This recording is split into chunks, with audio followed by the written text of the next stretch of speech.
When you first start student teaching, you'll have 100 questions to ask. Would you rather be a pirate or a jungle explorer? So you'd say, I'd rather be what you want to be, because you gotta tell me why.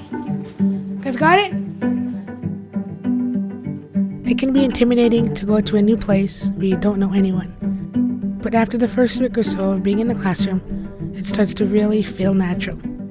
Raising 3 of my own kids, I never thought I'd be where I am today. I was pretty nervous and quiet when I started student teaching, but I'm starting to realize that I'm really good at this and I love what I do.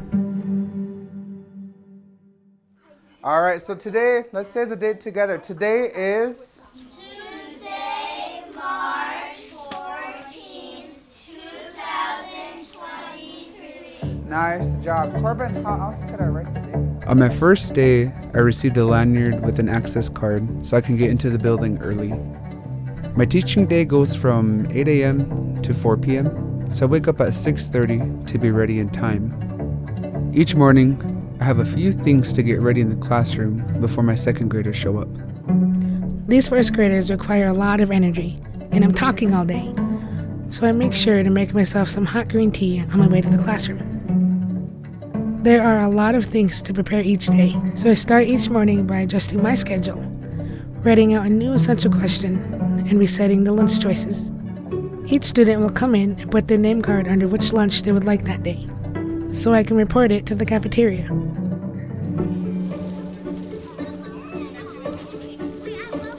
Okay, we're gonna have a good day today, right? Good day today. The bell rings at 8:30 a.m. and the kids start trickling in from the cafeteria at that time. I make sure to greet them by name and welcome them into the classroom. Learning all of my students' names, I felt, was a huge win for me. I also feel like it helped in building a great relationship with them. All right, should we try it one more time, everyone? Ready? Sailor. Sailor. Nice job. All right, so we have one right here. Yes, Danica. And I noticed the other second graders saying how cool it was that I learned their names so fast. A proud moment for me. Nice work. I used to think that teachers have all the time in the world.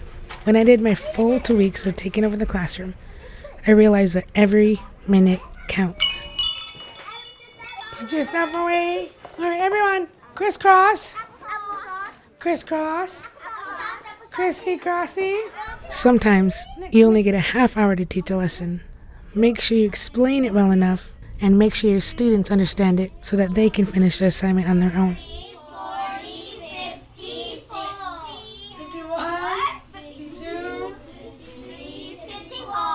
54. Good job, good job. My biggest misconception about student teaching was that I was going to be thrown into the role. I couldn't have been more wrong. Today is your last day to finish your story that we've been working on this week, right? So a majority of you are My cooperating teacher was so helpful and understanding. She gave me great advice on how I could teach a lesson. Despite me doubting myself some days, she was so supportive. She was also tough on me when she needed to be, forced me to get out of my comfort zone and branch out. One thing I really appreciate about student teaching is that I have a cooperating teacher to lean on. This is her classroom, and she already knows these students. So if I have any questions or issues, I'm not on my own. Essential question needs to be done, so you guys can go outside. Go back to your desk and start working. Okay.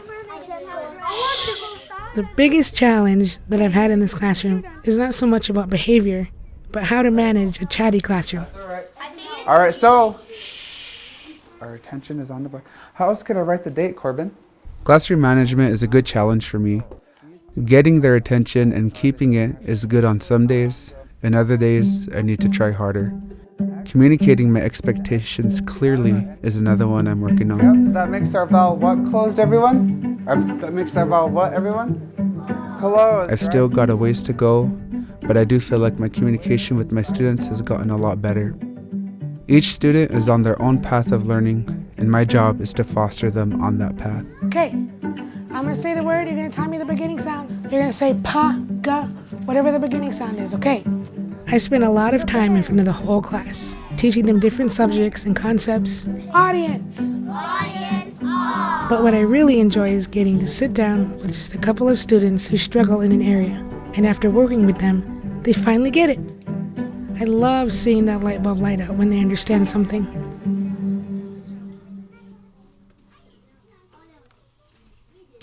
Bailey and I are in the same teacher ed program, so we like to stay in touch with each other. So how's it going so far? Good.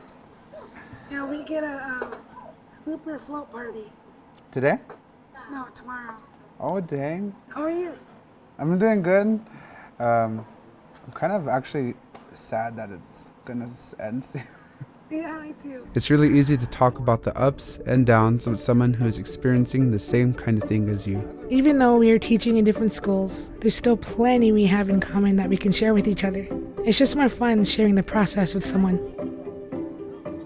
I teach because I truly believe that teaching is a calling. Yeah, no, they're doing really good. Really proud of them this morning.